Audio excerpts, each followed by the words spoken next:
Okay, so it's 9 a.m., so good morning from the West Coast. I'm Alex Bowie, co-director of the BD2K Center's Coordination Center. And so this morning I have the pleasure of introducing Dr. Carl Kesselman as the speaker for today's BD2K Guide to the Fundamentals of Data Science. Dr. Carl Kesselman is a Dean's Professor at the University of Southern California and Director of the Informatics Systems Research Division at the Information Sciences Institute, ISI. He's well known for his work in grid computing and has led several NIH data consortia over the years. One of Dr. Kesselman's more recent interests is in the collection and creation of digital asset management systems for scientific discovery. And in this slide, he's going to be talking today about FAIR principles and its application in daily tasks. For those listening in, if you have questions for Dr. Kesselman, please type them in the chat box, and if we have time at the end, we'll go through some of them. Dr. Kesselman, it's great to have you speaking with us this morning, and I'm looking forward to hearing more about your perspectives on FAIR and its implementation. The floor is yours. Great, thank you very much. So I thought we would start by just outlining the goals here for the talk today. I thought it might be interesting I'm not going to focus so much on directly the research that I'm doing and the details of some of the things that we're doing here with respect to BD2K. But I thought it would be useful to maybe talk a little more generally about the role of data in scientific discovery and some trends that are emerging with how to manage data in the process of scientific discovery, particularly a lot of this driven by BD2K and big data. And my experience has been that a lot of kind of scientists who are doing even data analysis, data generation, doing lots of data-driven science, there's been a lot of work and a lot of thinking in how one should go about managing that process. And I realized that that especially people who are more domain-oriented along biomedical discovery tend not to be aware of some of the thinking and ideas that have gone on. And so I thought I would spend some time reviewing background and trends of what's happening in data management that I think are going to be especially relevant to this audience in the kind of your daily practice. So, you know, what I hope to get out of this talk is and I apologize if people in the audience actually know this stuff already, but you know, what I would hope we get out of this is some recognition as to how to adapt your data management and data collection practices, especially driven by data oriented discovery and big data, and you know, how you might you know, take away some practical things, or at least some ways to think about what you're doing that will, you know, I think is important. So with that as our goal, and then I will show you some of the work that we've done that brings some of these ideas to practice. So with that as kind of the goal of what I'd like to achieve, let's proceed following. So I'd like to start actually, you know, with maybe an existential question. Take a step back is, what does it mean to have a scientific result? And maybe this is obvious, but it's probably worth thinking a little bit about. So at a high level, a scientific result is something that other people know about, right? So, you know, this is if the tree falls in the forest and nobody knows about it, does it actually fall? So we are concerned about communication, sharing of results, but more importantly, it's important that others are able to validate that result. So, and we can break that down into kind of three things. One is that we need to be able to reproduce the method that was used to create that result and achieve the same answer, right? So that we want to be able to, in some sense, repeat that what was being done. We would also, you know, ideally like to cross-validate, which is we would like to get the same result using a different method, and that way we know what we've determined is actually true in some sense, right? And then ultimately the result should be something that we can reuse to create a new method and as a foundation for achieving new scientific results. So hopefully these observations should be obvious to you. And here's a nice quote from somebody who was involved in kind of the theory of science, which is non-reproducible single occurrences are of no significance to science. So I want you to take this to heart, right? If you produce a result and it's non-reproducible and it's a single occurrence, then this is scientifically irrelevant, right? So we should all be saying, well, of course, right? If we're doing science, the whole purpose of science is to let people know what we've done and allow them to reproduce our results. So why are we even having this conversation? Well, it turns out that even though this is obvious, we're not achieving this goal. So here's some results from a science paper, a Nature paper that was published in 2016.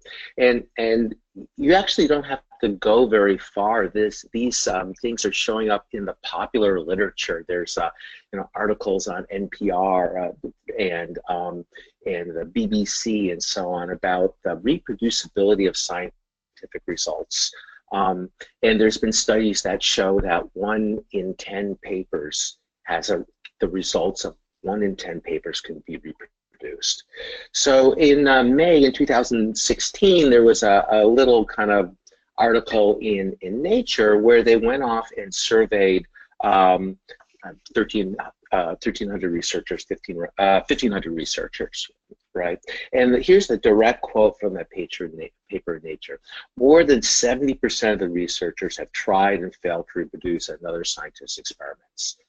And more tellingly, this is really damning, more than half were able to reproduce their own experiments, right? So even though the previous slide should be, well, of course, that's obvious, when we look at what's going on in practice, that's not what's happening, right? So not only can't we reproduce other people's results, we cannot even reproduce our own results, all right? So let's look at a breakdown. So this is, in Nature, the question was phrased as, is there a crisis?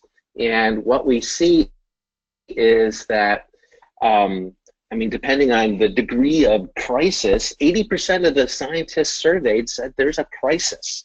Actually, this is 90% said there's a crisis in reproducibility, right? Where over half of the scientists surveyed said there's a significant crisis. Well, those are pretty dramatic words to say there's a crisis. And if we were to look at, again, from the survey,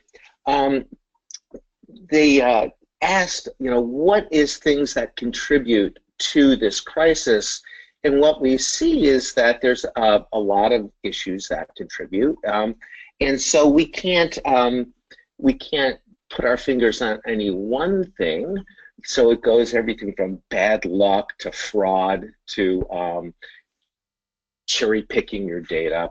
But I think there's kind of two things here that I'd like to focus on that are especially relevant to BD2K. So one is the methods or code are unavailable, right? So we can't reproduce because we don't have the documentation of the methods or code in a meaningful way. And then secondly, lack of availability of data. And I'm going to interpret this a little more broadly than just raw data, to be just general lack of access to data, right? So these are, and actually if we look at it, these are two pretty significant factors showing up kind of at the 80% level in terms of the results of the reporting of this survey, right? And so again, there's a lot of reasons why we can't reproduce things. I was a little surprised to learn that major source of lack of reproducibility of biomedical results is bad antibodies. They just don't work. And as a result of that, the NIH is requiring antibody reagent validation procedures to be included as part of proposals that are being submitted. We're not necessarily talking about wet lab experiments here. How are these things, the notion of reproducibility relevant to us in the BD2K community? Well, I think what we need to think of is that since we are in many cases analyzing data, or we're doing things computationally, really what we're doing is we are conducting experiments with data. And we need to think about the same kind of experimental rigor that takes place if we were sitting in a bench or running a clinical trial. That same kind of rigor and experimental design and documentation needs to take place when we think about the generation, consumption, and analysis of our data, right? So, and I would argue that as we move to an increasingly computational-based environment, and as we're being, overwhelmed by data and new analytic methods, which is the underpinning of the whole idea behind BD2K, the role of data in either the reproducibility or lack of reproducibility in our experiment is only going to get more important. So let's try to break this down a little bit and think about what does it mean to have reproducibility about data? What kinds of characteristics would we like? What can we do to enhance our reproducibility around data? So you can think about this in kind of splitting it up into, I've got kind of two main issues or points that I think are worth thinking about. One is at kind of any level, data is only going to be useful, right? Just having the ones and zeros or the numbers in and of itself is essentially of no use. If I give you a pile full of numbers, those are essentially meaningless to me. And the only way that there's going to be meaning or useful, the data will have utility, is if I can figure out some way kind of where the data is, so I can get my hands on the numbers, what it is, what these numbers represent, and then ultimately how it was created. So if you think about it, only if I know, how to get my hands on it, what it is that I'm trying to get my hands on, and how it was produced, right? Then if I don't have that, then this whole notion of reproducibility is really a non-starter. So we need to think and I'm sure, again, if we think about it, maybe we're all doing some of this in our daily practice, but I think there's value in thinking about these issues a little more explicitly, and thinking about, how does this structure the way we set up our computational laboratory. The second thing I'd like to comment on is when we think about reproducibility of data, I think there's a tendency to focus on publication as the main artifact for which there has to be reproducibility, right? So we think about when we send that thing off to nature, then we have to document what we've been doing so our protocol can be, reproduced. And computationally, I think we often think that way. And in many of our experiments, we think that way. Now, if you think about it, though, when we design a clinical trial, it's actually, in some sense, the exact opposite. In a clinical trial, we explicitly lay out the protocol and the analysis and the sample size and the selection criteria and all that kind of explicitly ahead of time, and data is collected, with that in mind. Now, of course, that's a very rigid and painful process of doing that, and it's not conducive to kind of more experimental, discovery-based innovation, but there's maybe some lessons to be learned from that. And so my point is, as we think about reproducibility, reproducibility is not something we tack on at the end when we're ready to publish. Reproducibility is something that has to imbue the entire experimental process, whether those experiments involve growing cells or whether those experiments involve writing code. We need to be thinking about reproducibility throughout the entire life cycle of our data. That's everything from the initial acquisition, whether that's experimental acquisition or that's acquisition by making simulated data. That has to be applied at every step of the process that involves computing and analysis. And then ultimately, at the end of the day, that also involves thinking about, at the point of publication, how do we promote reproducibility at that point there. So that's kind of a little bit of maybe the philosophical framework in which we're starting with. So, you know, how can we bring that to bear, and how does that impact us in our daily practice? Well, I'd like to start, and I'm going to get a little more abstract. But I'm going to split the conversation here into, actually, I think I've said here, two things: process and product. So I would just like to review process a little bit.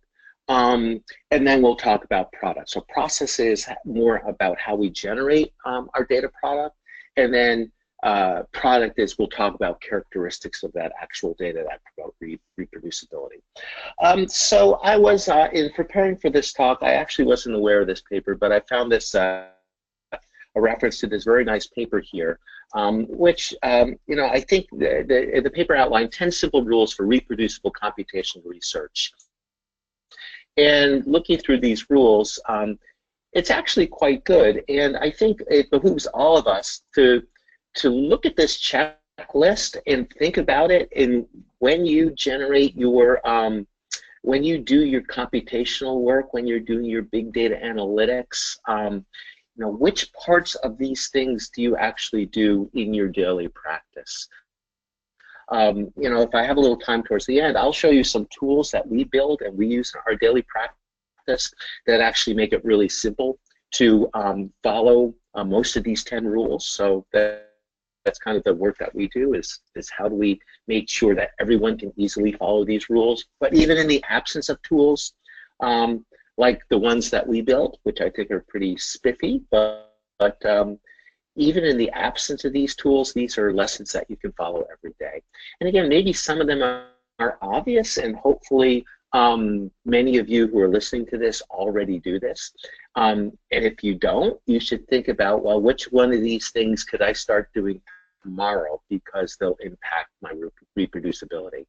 So it's, you know, simple things like keep track of how you produced every result. Right, so that could mean write it down. That could mean create a spreadsheet. That could mean use provenance tracking tools that you know, like Python notebooks or R notebooks. Those are potentially ways of keeping track of how data was produced. But then you also need to be a little bit careful. Like, don't go back and rewrite cells previously. You know, so you still need to kind of keep track of things. Avoid manual data steps. Things you do manually are hard to reproduce and impose errors. Keep track of all the things that you use. External programs keep track of the version numbers that you generated the data with. And for things you develop yourself, please use GitHub or some other version control system to keep track of what you're doing, so you know how your data was produced. I mean, 3 is quite interesting. There was recently I think it was fairly widely published that there was a bug discovered in one of the standard fMRI analysis libraries that was producing wrong results.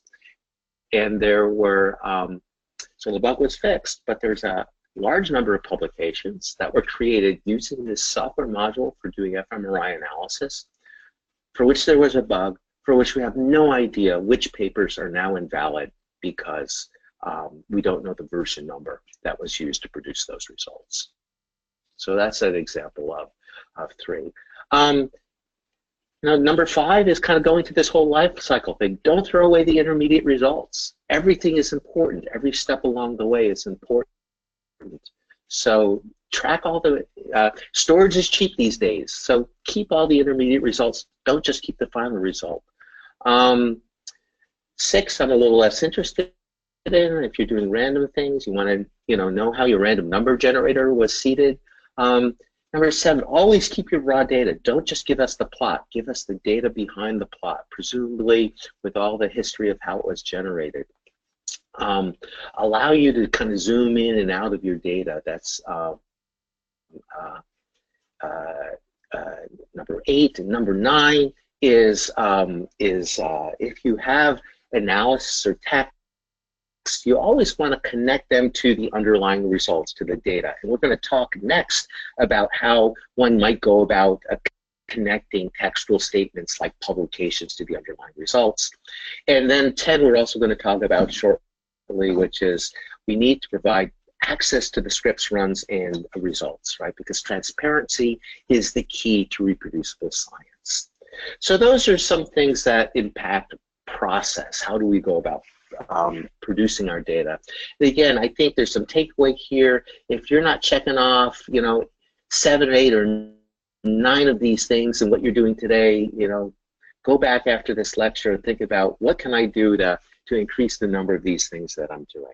All right, so now let's talk a little bit about the product itself and the data. What properties would we like the data to have that come out of, for example, these 10 simple rules that are going to promote this notion of reproducibility, so that we can find data, so that we know how it was produced, so that we can have a chance of regenerating the method, and then so we can reuse that data as the foundation to do new things. Now, what's come out of kind of the community of people who care about these things, kind of every day they come in and out and they think about data and running repositories and curating data. What's emerged actually out of an organization called Force 11 is this notion that data should have some basic properties. And we say that we want our data to be findable, accessible, interoperable, and reusable. And I'm going to go through each of these things in more detail. But these are called the FAIR criteria, or FAIR guiding principles. So what we would like is our data to be fair. Now, if you haven't heard of these FAIR principles, you have now. And you should be aware of the fact that these are gaining increasing traction across kind of the two things you probably do care about. One is that the NIH is increasingly adopting and pushing FAIR principles and driving that into the grants and into the repositories where you're required to deposit your data when you're done.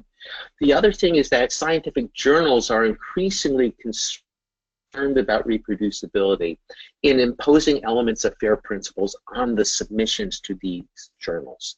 So in spite of the fact that it's the right thing to do, there are also kind of self-serving reasons why you want your data to be fair, because you're going to need it to get money and you're going to need it to publish your results.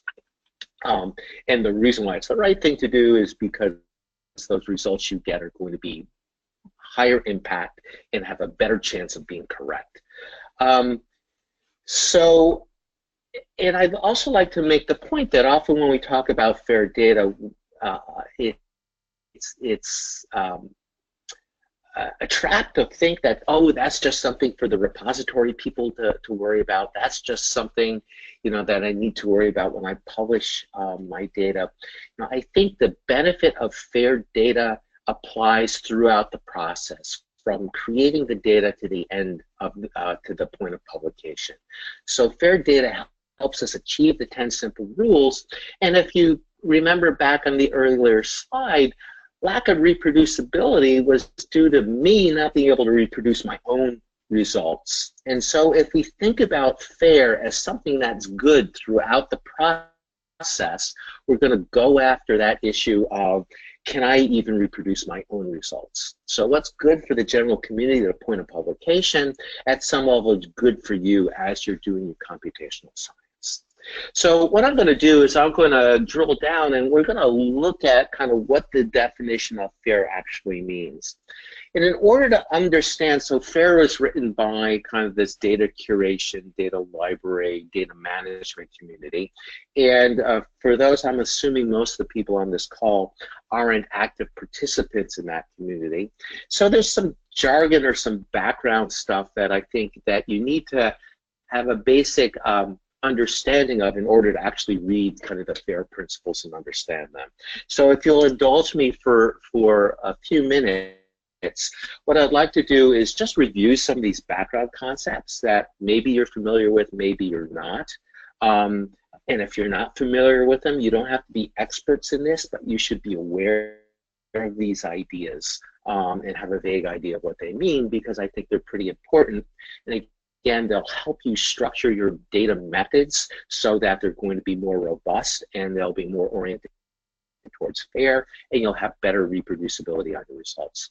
So the two concepts I'd like to review before we dive into the FAIR principles are the notion of metadata and the notion of persistent identifiers, because these two concepts kind of permeate the FAIR principles. So let's start with metadata. So I'm actually going to take a little step back, and again, this is something that maybe you do implicitly in your work. It's always good to think about these ideas explicitly because they help you design better and have better experimental design around computational experiments. So I want to introduce, if you're not familiar with this idea, the notion of a data model. So a data model, kind of in the information sciences literature, is something that basically describes the structure of the data and the relationship between pieces in your data. So a data model at a high level talks about the things we care about. We care about samples and measurements and assays and images and sequences, right? Those are examples of things we care about. And how and attributes of those things. So what are the attributes that describe a sequencing experiment, for example? And then also, we often don't think about this, but the connection between them. How is a sample related to observations on that sample? How does a simulation run relate to an input data file? So it's things, and sometimes we call those entities. It's attributes or properties of those things and relationships between those things. And so if we have this underlying notion of a data model, which describes kind of the structure of the information, another term people often use is that's a knowledge model. It kind of represents the knowledge, the connection, the structure of what we care about. So the term metadata, which I'm sure you've all heard of, is really just, so we often say metadata is data about the data. So what does that mean? So it's a structured set of attributes that describe our data. In other words, it's the data model. So the metadata is basically the data model that describes the structure and contents of our data. So when we think about metadata, what we first need to do is think about what's our metadata, what are the things that I care about, how do I describe them, and how are they connected? And then I can take those descriptions and use that to both find data that I'm interested in and figure out what's in there so I can reuse it. Now, there are many different ways we can create these models and ways of notating these things. So you might have heard or you know a lot about these things. So things like the entity relation model is an example of a way we might describe this, or the resource description framework is another example. So these are common tools used for creating data models, and which means that these then become tools by which we create metadata. So let me just give you a little example. So this is an example from one of the repositories that I'm responsible for. So this is FaceBase. So it's a repository for looking at craniofacial dysmorphia, and it's fairly broad. We've got imaging data. We've got kind of facial morphology. We've got RNA sequence data, gene expression data. We've got micro CT, all kinds of things. So here's on the left a picture of the simplified view of our data model, and notice it's structured. So we have the idea of we have a project which is creating multiple data sets. Each data set might have a sample. For each sample we have multiple assays. Each assay is could have one or more files, or we could just have files that are directly attached to a data set. So this is our data model. If you look at the right-hand side of the picture, you see a slightly more detailed view of this. So you'll notice we have now 4 types of assays: imaging, clinical, bioinformatic, and enhancer assays. We have lots of different types of files. So we can have BAM files, FASTQ files, TIFF files, etc. So this is this notion of data model. And then So when we talk about metadata in this context, essentially what we're doing now is for each of these boxes, we have a set of properties or attributes that describe these things, and that now becomes our metadata. So for a project, we might have something like the project name. We might have the principal investigator. For a file, we might have the data type, the file format, the date the file was obtained, the instrument it was obtained from. So that's an example now of our metadata and data model. Okay, so that's concept one that you should have some familiarity and comfort with. The second concept I want to introduce is the notion of an identifier. And on the material I'm presenting now, there's a number of papers that are out there. The material I'm showing now is from a very nice kind of blog posting called Bad Identifiers of the Potholes of the Information Superhighway. So an identifier, at most basic, is nothing more than a name for something. So if I have something that I care about,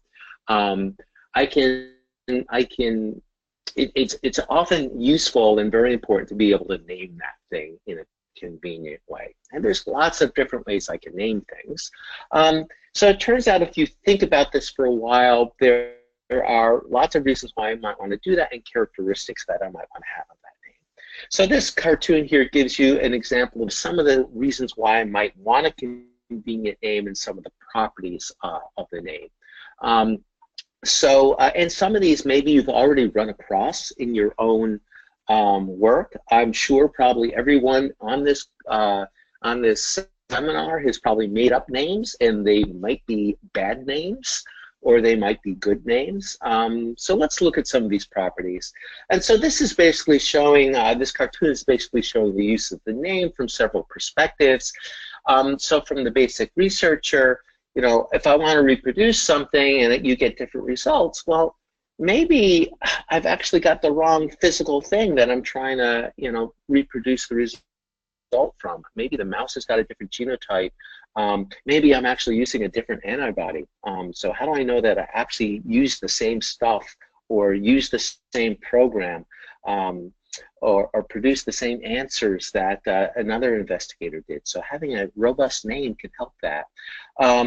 If you've got two published papers, and they're using the same data set or the same gene or the same analysis, how do I know if I've used that? If I've done an analysis with a standard piece of software, how do I know these two people who produced the result actually use the same thing? So naming is important for doing that. From the perspective of, we'll skip the physician-dependent perspective. I don't think there's too many physicians on this call, but there's plenty of bioinformatics researchers here. So how many times will we all see broken links? We say, oh, here's the name of this thing, here's the URL on the website, and we go to use it, and it doesn't work anymore. I can tell you as the operator of repositories, before we took over, people were just embedding links to the website in their papers, published papers, right? And so you go to try to reference something that's in this published paper, and you get a, can't find error. Did they use the same protocol that I used? So was the same algorithm used? The same code used when to publish the result? And then finally, this last thing, if things are named, then I have a better chance of not only reusing them, but then tracking that other people are using them. So when we want to report results. So these are all reasons why we might want to have a name. So names can be tricky. I mean, if we think through them, there can be a lot of complexity, and we have to be really kind of explicit as to what we intend the name to be used for and how we create this name. So here's a real-world example. There's an ID 9606, which, depending on how you're interpreting it, could be everything from the name of a species to a name of the bacteria to a certain chemical, right? So all these things have been assigned ID number 9606. So that's not a very good name. If I assign this name, I say, oh, use 9606, and you don't even know what it's referring to. So, and this is a real-world example. And if you look at this paper that I referred to, they go into more detail about this particular example. So, what are some properties that we would like names to have? So, in general, we would like a name to be globally unique, so that one name refers to one thing. So this is this notion of globally unique, and this is what we call an identifier. So the name refers to just one thing. That name, that I can use that name to somehow find or locate or get my hands on that thing. So that's something we refer to as being actionable. And that would be great if that name always worked at some level. So that we could always use this name and find something out about the thing that we're referring to. And the term we use for that is we call those identifiers persistent or permanent. So one way to think about this in the physical world is if we go to a library, each book has an ISBN number. And that ISBN number always refers to that book. And even if I can't get a hold of the book, at least I can get some information about that book, like where in the shelf it would be located, if it exists, who the author was, when it was published, things like that.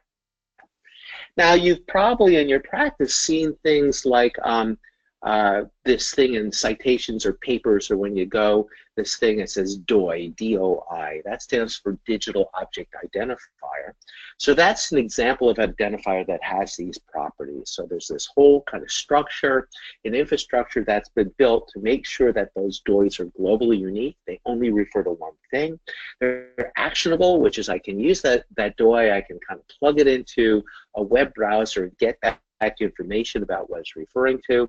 And there's this whole financial business structure built up so that I'm guaranteed that a DOI always works. So the idea is 100 years from now, I should be able to resolve a DOI and get back information about that data or that publication, even if that data or publication no longer exists. And DOIs are increasingly be using now, not just for publications, but for data as well. So that's an example of an identifier. And here's just a picture. If we look at this, this is an example of a citation. I don't see, hopefully you can see my mouse right here.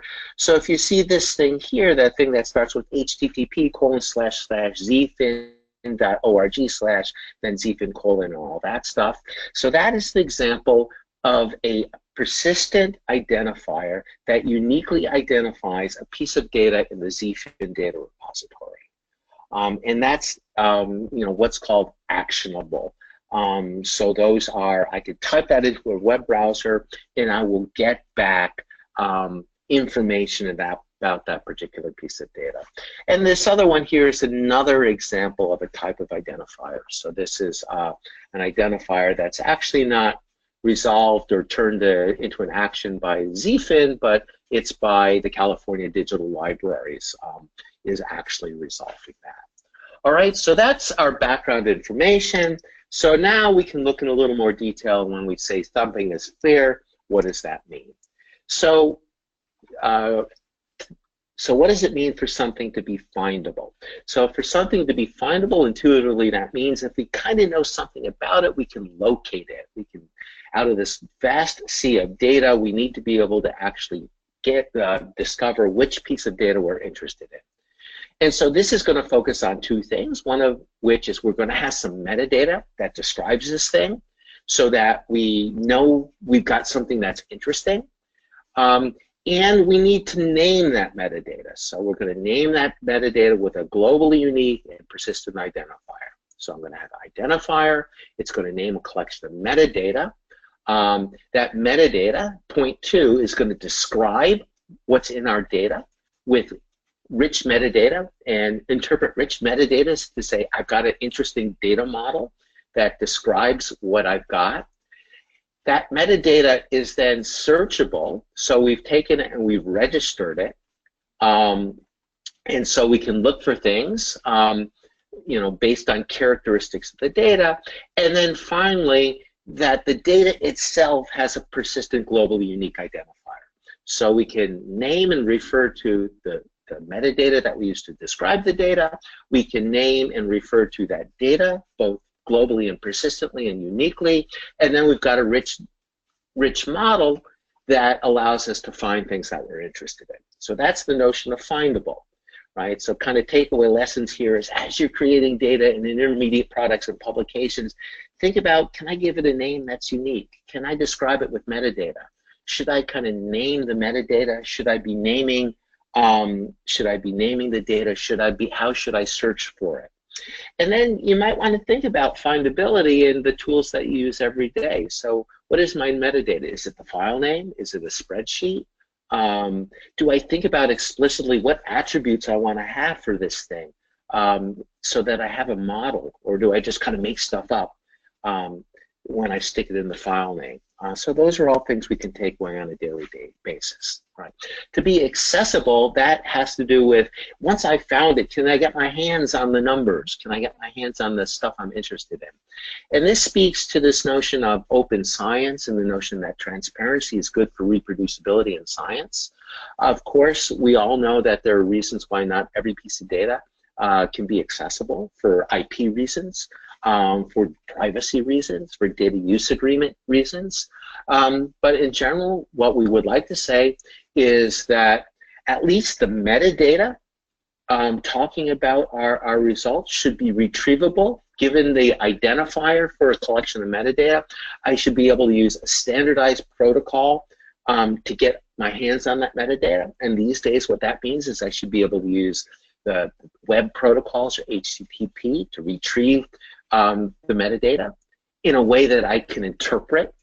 So that means it comes back in not just in raw text, but maybe structured using like CSV format or JSON or something like that. That the protocol is open, free, and universally implementable. So again, that says something like HTTP. That the protocol allows for authentication and authorization where necessary. So that says we can protect it. And that we separate the notion of accessibility of the metadata from the data. So we should be able to know something about the existence of a piece of data and some level of the characteristics of that data, even if we can't access the data or know it's available, right? So if you think about it, if I go to dbGaP, I can search and discover what genotypes are available, even if I can't get my hands on the genetic data. And then these other things say, and I should be able to go through something like a HTTP protocol and query that catalog and find this stuff. I shouldn't hide it behind a proprietary interface. So essentially, metadata should be free. It should be widely accessible. You should be able to get to it using standard non-restricted protocols. And then we can address the question as to whether you get to the data or not. To be interoperable, so we're at I, so we want the metadata to be structured in a way that I can interpret. And so what that means is often we're going to express metadata using standard representations in things that you've probably heard this ontology term or vocabularies. So we're going to have standard ways of describing the metadata and the relationship between the pieces of the metadata. We'll typically tend to use a formal way of describing that. So things like earlier I talked about entity relation model, or more commonly we use this thing called the resource description framework, or RDF, is a way of describing our metadata. And we might render that into lots of different mechanisms, maybe, or representations. Maybe you've heard of this thing called JSON LD, so that would be an example of that. And that our metadata will refer potentially to other metadata. So this is this notion that we're not going to have everything in one metadata record. We might refer off to other pieces of metadata. And so this allows us to get a description of a piece of data, or even the data itself, and to be able to interpret it so we know if it's what we want, how it was created, where it came from. Okay, and lastly, we want our data to be reusable. So that means, first of all, we have to document our data with enough kind of details that are correct. so that we know we've got what we're interested in. We would like a clear statement of reuse properties of that data. So this is this notion of usage license. So like, for example, Creative Commons is an example, is an example of a usage license, and so you should declare that explicitly. You want some history of how the metadata and data were produced, and so that's this notion of provenance. So you want to know what protocols or methods were used, so you know if you should be able to reuse it. And then lastly, some of these things that there are community standards that are defined for these metadata and data, and you should adhere to them. So for example, GEO or ENCODE define community standards for RNA-seq data and how you should describe your RNA-seq experiment. So that's an example of domain relevant community standard around metadata. So these are the ideas behind fair data principles. So the low-level details of this are maybe not germane to you, but I think it's worthwhile to keep these ideas in the back of your mind as you're designing your experiments and designing your data and adhere to them. So let me just very briefly give you an example of how we've applied some of these things in the work we're doing in our BD2K Center. So some tools for playing fair, just to give you a hint for how you could apply some of these things in practice. So within the BDDS Center of Excellence, we've developed kind of 3 tools that help promote fair data creation and exchange, and I'll just very briefly run through them. So there are these things we call a big data bag, which promotes access and findability. This thing called a research object, which is defines a metadata model and helps promote findability and interoperability. And then something we call a minimal identifier, which meets kind of a bunch of these permanent ID requirements that show up in FAIR documents. So I'll just go through this very briefly to give you just an idea of how some simple things can help promote FAIR. So we've created a packaging format or a way of collecting up a collection of related data and then describing that data in ways that promote access and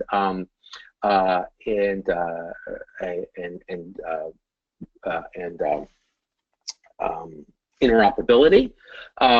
So in some sense, a BD bag is nothing more than a fancy zip file where we've enumerated the structure and defined what needs to be in that zip file. And one of the most important things we include is what's called a manifest, which basically lists the set of files you expect to see and records their contents using checksums. So a manifest lists all the contents and checksums.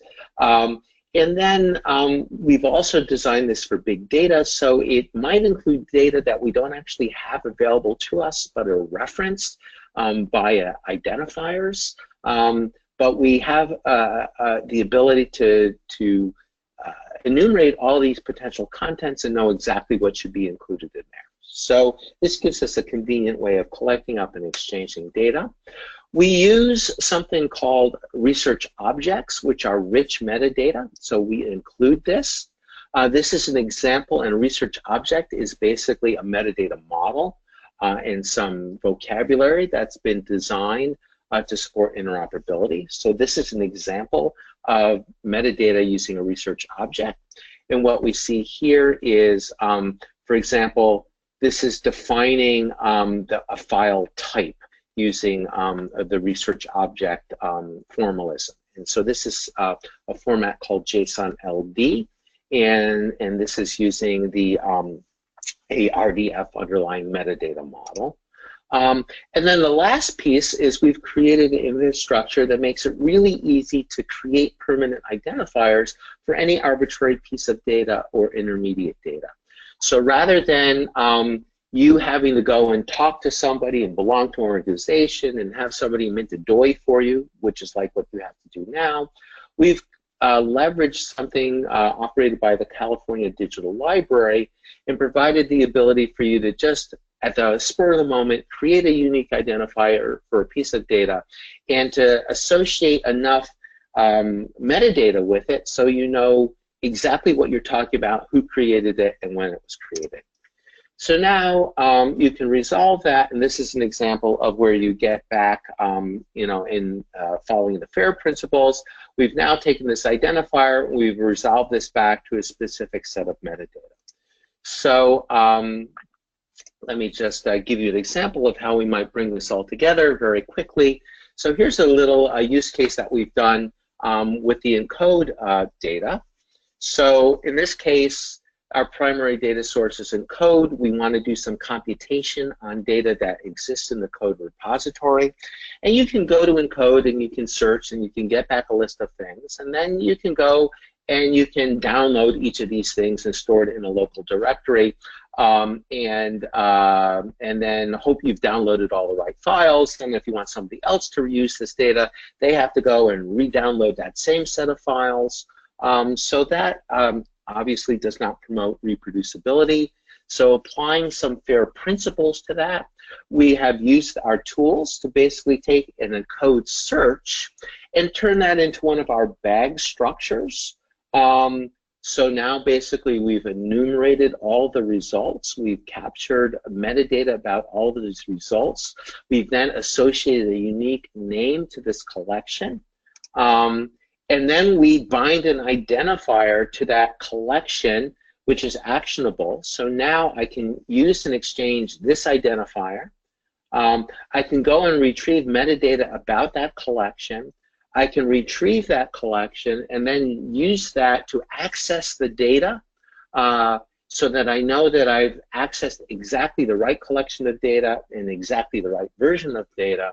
So now I have the ability to start to have reproducibility by applying these FAIR principles, using these toolings to computational experiments that I might want to do on encode. So I'm going to stop now. That gives us a few minutes for questions. So just the takeaway that we should always be concerned about reproducibility. It's something that should inform your data practice. It's not that hard to introduce notions of reproducibility into your analytic processes. You should always use version control. You should always write scripts. You should always keep your intermediate results. You should always think about how you're going to identify things in a unique way.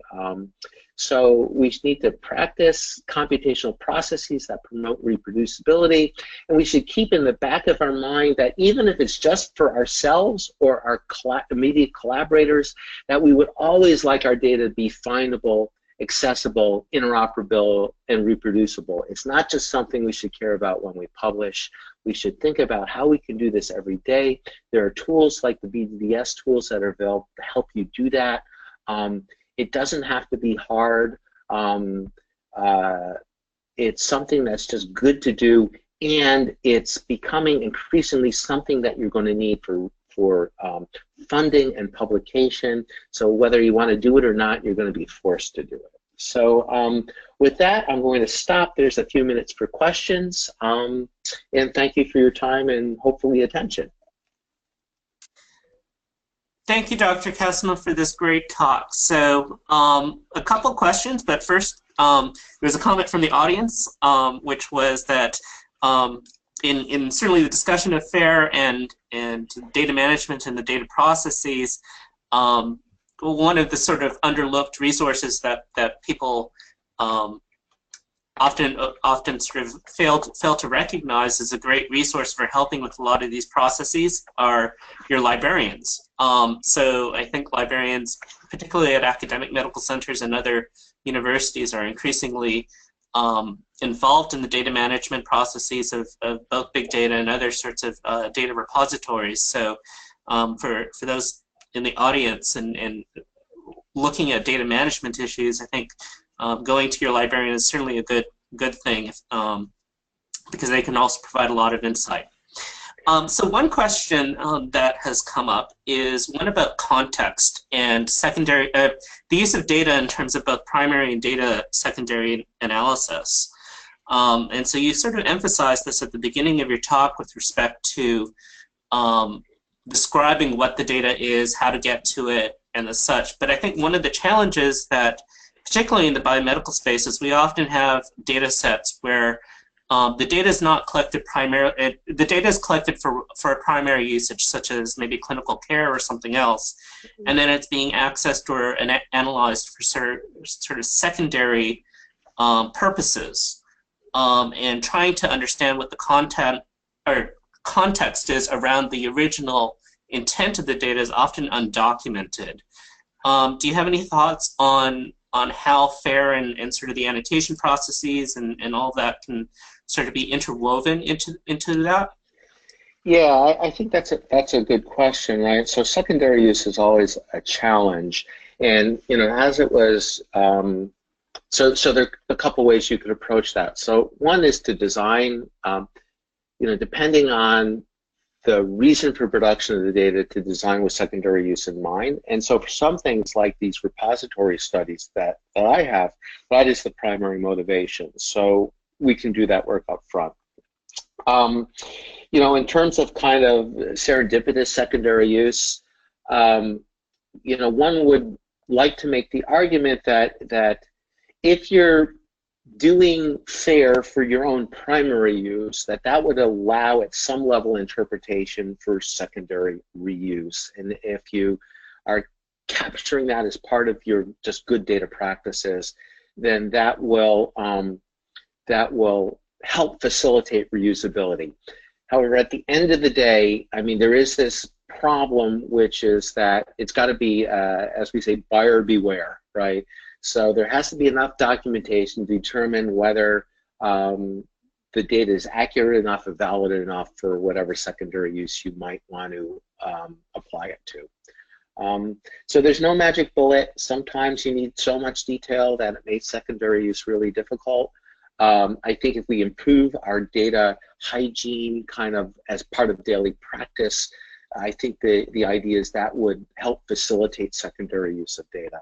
So always, it's always just a good idea to think about, if there are two ways to do it, it'd be better to do it the way that might facilitate somebody to reuse this. And in any case, we still have the reproducibility requirement. So let's get second primary use of the data, right? Somebody else needs to be able to reproduce your analysis, reproduce your analytics, so that the results could be validated. Great. So another question which has come up is a bit more technical. So the question has to do with BD-BAG, and they're asking specifically, how does BD-BAG differ maybe conceptually from what you might have in your classic tar file structure from Linux? And basically the idea with the manifests that you have in tars and the associated information that's linked into the manifest. Could you sort of provide some clarification on that? Yeah, so there's a couple of things. That one is the manifest includes checksums. Not every file that's in the bag has to be included in the bag, so we have the idea of embedded references. So that's to facilitate big data. There's a little more structuring information about file. So, for example, the name of the manifest is explicit. It's actually one of the files in the bag. The other thing is there is an RFC emerging for bag structure. It's not rocket science. It's pretty simple. It's just saying, let's agree on some basic structure of the manifest file, what goes into the manifest, how the data should be organized within the archive, and then let's build some tooling that allows us to do things like generate the checksums, generate a proper manifest, fetch the data that might be distributed, things like that. There is a paper and there's a nice website with all these things on it, and if there's any questions on that, please follow up with me. Great. So, and last question, really quickly, are you aware of or any particular resources or tools to achieve FAIR? Right. So there are lots of tools. So FAIR itself is a set of principles. It's not an implementation guideline. So tools are some combination of policy and then so for example, there's the ISA tool set that allows you to create reusable data collections around investigations. There are the various tools and services that are emerging for creating identifiers like Metadata or some of the other tools. There are tools for helping create and do annotations around metadata. So, you know, I think there are things like BioCaddy, which has been created in the BD2K program that defines interoperable metadata models and search indexes, things like that.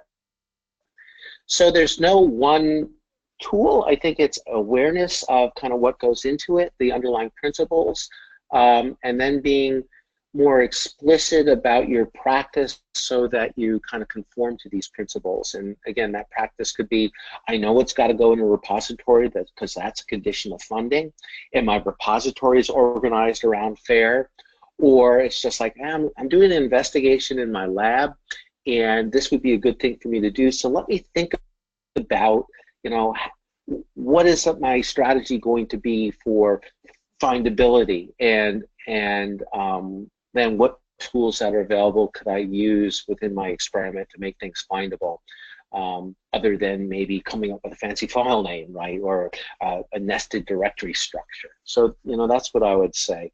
So I think awareness is the first thing, and then select the things that are right. You don't need a sledgehammer for everything you do. So you could do just kind of lightweight stuff, being aware of it, and just being cognizant as you design your protocols, your computational protocols. Great. So we're at 10 o'clock. I'd like to thank you again for this wonderful presentation and certainly the discussion. So thank you very much. Okay, thank you all for your attention.